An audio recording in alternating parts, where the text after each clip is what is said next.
സിന്ധു നദീജല കരാർ നിർണായക തീരുമാനമെന്ന് മന്ത്രി CR പാട്ടീൽ. പാകിസ്ഥാൻ ഒരു തുള്ളി ജലം പോലും നൽകാതിരിക്കാനാണ് ആലോചിക്കുന്നതെന്നും ജലം നൽകാതിരിക്കാൻ 3 പദ്ധതികൾ ആലോചനയിലുണ്ടെന്നും മന്ത്രി നിലപാട് പറഞ്ഞത് കേന്ദ്ര ആഭ്യന്തരമന്ത്രിയുമായുള്ള ചർച്ചയ്ക്ക് ശേഷം. വിവരങ്ങളുമായി നാഷണൽ ഡെസ്കിൽ നിന്നും ശ്രീജിത്ത് ബാലകൃഷ്ണൻ ചേരുന്നുണ്ട്.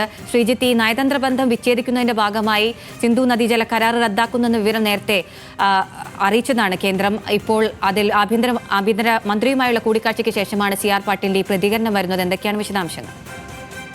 തീർച്ചയായും അഖില, ഇക്കാര്യത്തിൽ വലിയ നിർണായകമായ തീരുമാനത്തിലേക്കാണ് കേന്ദ്ര സർക്കാർ പോകുന്നതെന്നാണ് നാം മനസ്സിലാക്കുന്നത്.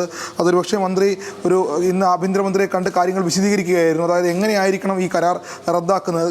സ്വാഭാവികമായും ഇതൊരു ജലകരാർ ആയതുകൊണ്ട് റദ്ദാക്കുന്നത് സംബന്ധിച്ച് വളരെയധികം പ്രായോഗിക ബുദ്ധിമുട്ടുകളുണ്ട്. കാരണം വലിയ ഡാമുകൾ കെട്ടി, തടയണകൾ കെട്ടി വേണം ഈ ജലം തടയുന്നത് നിയന്ത്രിക്കാൻ. ഒരു പക്ഷേ ഇന്ത്യ അത്തരത്തിലൊരു കടുത്ത തീരുമാനം എടുക്കുകയാണെങ്കിൽ, ഇപ്പോൾ തീരുമാനം എടുക്കുന്നതിലേക്കാണ് കാര്യങ്ങൾ പോകുന്നത് എന്നാണ് നാം മനസ്സിലാക്കുന്നത്. കാരണം മന്ത്രിയിൽ നിന്ന് ലഭിക്കുന്ന വിവരങ്ങളും അങ്ങനെ തന്നെയാണ്. പാകിസ്ഥാനും ഒരു തുള്ളി ജലം പോലും നൽകാതിരിക്കാനാണ് ആലോചിക്കുന്നത് എന്ന് ഔദ്യോഗികമായി തന്നെ മന്ത്രി പറയുന്ന ഒരു സാഹചര്യത്തിലേക്കാണ് പോകുന്നത്.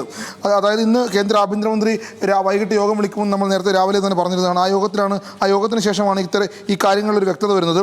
അതായത് long time, mid time, short time ആയിട്ട്, അതായത് 3 പദ്ധതികളാണ്. പെട്ടെന്നൊരു തീരുമാനത്തിലേക്ക്, അല്ലെങ്കിൽ പെട്ടെന്ന് ഒരു ദിവസം ഒരു സുപ്രഭാതത്തിൽ രാവിലെ തന്നെ തീരുമാനമെടുക്കുകയാണ് ഇന്ന് ജലം കൊടുക്കേണ്ടതിന് തീരുമാനമെടുക്കാൻ കഴിയില്ല. അത് നമുക്ക് മനസ്സിലാവും സ്വാഭാവികമായും. അതുകൊണ്ട് തന്നെയാണ് ഇത്തരം ഒരു പ്ലാനിലേക്ക്, അതായത് ഒരു ഷോർട്ട് ടൈം പ്ലാനിൽ ജലം കൊടുക്കുന്നത് തടയാതിരിക്കാനുള്ള പ്രാഥമിക ചർച്ചകൾ നടത്തും. അതിനപ്പുറത്തേക്ക് മിഡ് ടൈം പ്ലാനിലേക്ക് പോകുമ്പോൾ ഡാമുകളോ തടയണകളോ കെട്ടുന്നതിനെക്കുറിച്ച് ആലോചിക്കും. ലോങ് ടൈമിലേക്കാണ് കാര്യങ്ങൾ കുറച്ചും കൂടി പോകുന്നത്. അതായത് പാകിസ്ഥാൻ ഒരു തുള്ളി ജലം പോലും കൊടുക്കേണ്ടതില്ല, അല്ലെങ്കിൽ കൊടുക്കേണ്ട സാഹചര്യമില്ല, ഈ കരാർ പൂർണ്ണമായും റദ്ദാക്കുകയാണ് എന്ന രൂപത്തിലേക്ക് ഇന്ത്യ പോകുന്നു.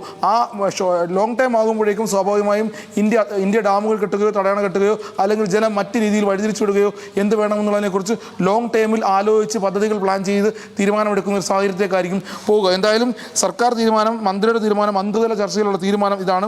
പാകിസ്ഥാൻ ഒരു തുള്ളി ജലം പോലും നൽകാതിരിക്കാനാണ് കേന്ദ്ര സർക്കാർ ആലോചിക്കുന്നത്. അതായത് സിന്ധു നദീജല കരാർ റദ്ദാക്കുന്നത് സംബന്ധിച്ച് ഏതാണ്ട് ഒരു തീരുമാനത്തിലേക്ക് സർക്കാർ പോകുന്നു എന്നാണ് ഇപ്പോൾ നാം മനസ്സിലാക്കുന്നത്. പക്ഷേ എന്നിരുന്നാലും ഇപ്പോൾ UN അടക്കമുള്ള അന്താരാഷ്ട്ര നീതിന്യായ കോടതികളൊക്കെ ഇതുമായി ബന്ധപ്പെട്ട് കേസുകൾ നിലനിൽക്കുന്നുണ്ട്. അതായത് മുൻപ് ഇത്തരത്തിലൊരു തീരുമാനത്തിലേക്ക് ഇന്ത്യ പോകുന്നു എന്ന് അറിഞ്ഞപ്പോൾ തന്നെ ചൈന അവരുടെ അതിർത്തിയിൽ ഡാം കെട്ടി ജലം തടയുന്നതിനെ സംബന്ധിച്ച് ആലോചനകളുണ്ടായിരുന്നു. അന്ന് ഇന്ത്യ പിൻവാങ്ങാനുണ്ടായത്.